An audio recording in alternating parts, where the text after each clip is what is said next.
Hello student, all the best. Study point 2 में आपका स्वागत है। आज हम आप लोग के बीच समांतर श्रेणी के बारे में बताने वाले हैं। जैसे समांतर श्रेणी किसे कहते हैं या क्या होता है।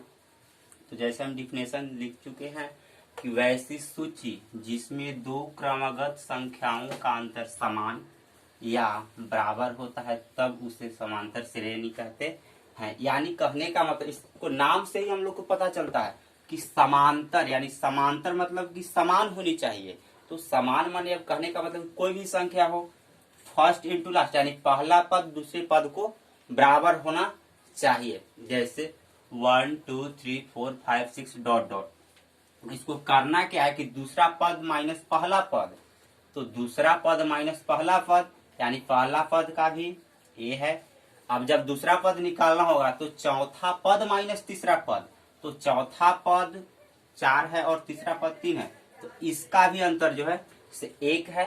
उसके बाद अगले एग्जाम्पल के तौर पर हम लोग देखते हैं 3 3 9 6 12 यानी डॉट डॉट है। तो इसमें भी जो है से हम लोग इसको पहला पद यानी निकालेंगे। तो जब पहला पद निकालना होगा तो इसमें जो है तो a1 जब निकालना होगा तो a2 माइनस a1, तो a2 जो है से 6 है और a1 कितना है 3 है, तो 6 माइनस 3 बराबर 3। ठीक है। उसके बाद अब a2 निकालना है तो a2 निकालने के लिए a4 माइनस a3, यानी a4 का वैल्यू जो था से 12 था और a3 का वैल्यू कितना था 9 था। तो 12 को 9 में क्या किया हम माइनस कर दिया यानी 3, यानी दोनों का अंतर क्या आ गया समान आ गया।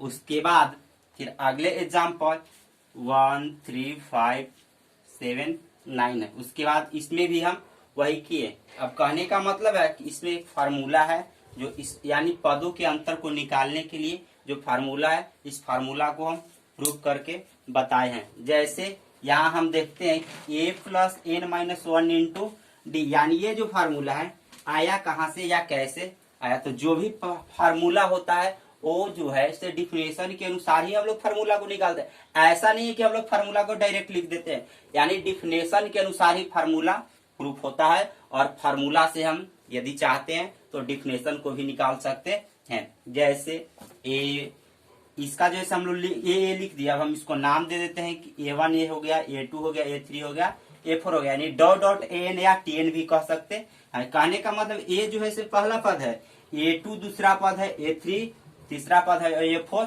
चौथा पद है। a यानी पदों की संख्या है। जैसे आप कहने का मतलब कि a तो a हो गया।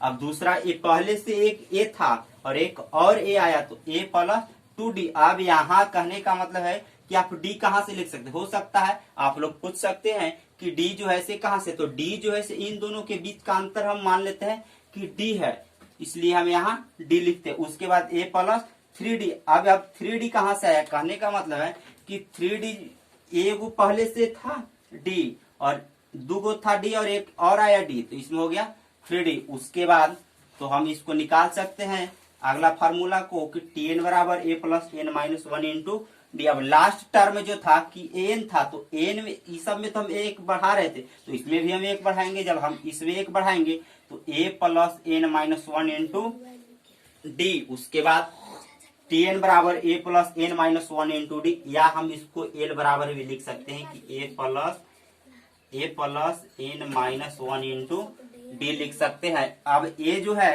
a पहला पद है, n जो है से पदों की संख्या है, d जो है से सार्वअंतर है। अब जो है से एक और एग्जांपल हम देखते हैं कि 1 2 3 4 5। अब ये एग्जांपल हम इसलिए देते हैं, कहने का मतलब इस फार्मूला को हम यूज कहाँ कर सकते हैं, कहने का मतलब कोई हम एक एग्जांपल लेते हैं।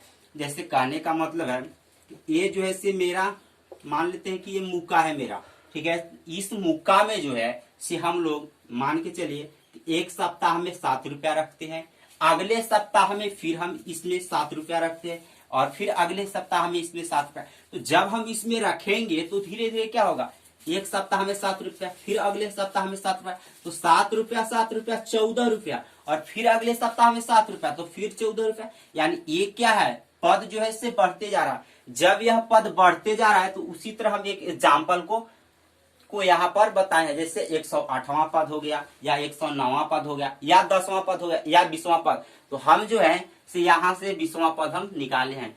तो अब ए निकालना और डी निकालना और एन निकालना तो बहुत ही आसान होता है। तो जब कहने का मतलब है कि यदि 3 पता है तो चौथा हम निकाल सकते हैं, यदि 2 पता है तो तीसरा भी हम निकाल सकते हैं। जैसे हम यहाँ पर टीएन निकाले हैं तो ए बराबर 1 और डी का वैल्यू जो है 3 को जो है 2 में, यानी कोई में भी इसको घटाइएगा तो अंतर हमेशा सबका एक ही आएगा। यदि जब अंतर एक आएगा तो उसको हम लोग कह सकते हैं सार्व अंतर। उसके बाद सारे वैल्यू को हम यहाँ पर रखे हैं, उसके बाद ये क्या आया है 20। अब हम सार्व अंतर की बात करते हैं। तो सार्व अंतर को जो है से हम लोग डी से सूचित करें। अब सार्व अंतर कहने का मतलब है कि सार्व अंतर जो है से धनात्मक या ऋणात्मक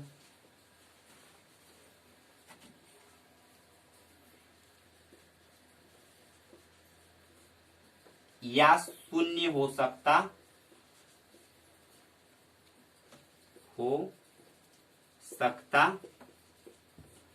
है।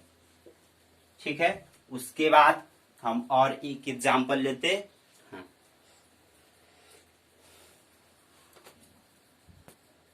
ठीक है, तो उल्टा हो जाएगा। Let's go start.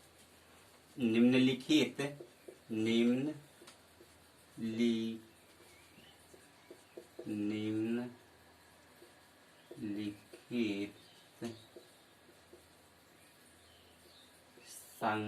संख्याओं में पहला पद तथा सार्व अंतर ज्ञात करें। जैसे एग्जाम्पल के तौर पर हम लोग समझते हैं 1 2 3 4 5 पहला। दूसरा एग्जाम्पल हम लोग लिखते हैं 1/2 1 3 1/4 डॉट डॉट। तीसरा एग्जाम्पल हम लोग लेते हैं 0.3 0.5 0.06। चौथा एग्जाम्पल हम लेते हैं 3/2 4/5 6/2। अब जो है इसमें ये 4 एग्जाम्पल में जो है से हम लोग का ये एग्जाम्पल में जो है से पहला पद और सार्व अंतर निकालना है। तो पहला पद तो हम लोग को पता है कि पहला पद यानी जो दिया हुआ है वो होगा। तो पहला को यदि हम देखते हैं तो इसमें पहला पद यानी ये जो है से 1 हो जाएगा। यानी सार्व अंतर कहने का मतलब है कि इन दोनों के बीच का अंतर या इन दोनों का बीच का अंतर या इन दोनों के बीच का अंतर। तो यदि सार्व अंतर जो है इसमें यानी डी का वैल्यू हो जाएगा। जब डी का वैल्यू निकालना होगा तो 2 - 1 बराबर 1 होगा, यानी पहला में। अब दूसरा एग्जाम्पल को हम लोग देखते हैं। इसमें जो है ए यानी पहला पद जो है से 1/2 है। ठीक है, अब जो है इसमें सार्व अंतर निकालना है। जब हम लोग का डी निकालना है तो डी निकालने के लिए हम अभी तुरंत बताए हैं कि A2 माइनस A1 यानी तो A2 का वैल्यू जो है से कितना है। तो A2 का वैल्यू हम इसमें देखेंगे कितना है 1 है। उसके बाद और इस A1 का वैल्यू है 1/2। यानी जब इसमें यहाँ पे दिया हुआ है तो इसको जो है से नीचे यदि कोई संख्या नहीं तो 1 होगा। जब 1 होगा तो इन दोनों के बीच का संख्याओं का एलसीएम क्या होगा 2 होगा। 2 को 1 से यदि हम भाग करते हैं तो क्या होगा यहाँ पे 2 ही होगा, नहीं लग पाएगा। गलत हम बता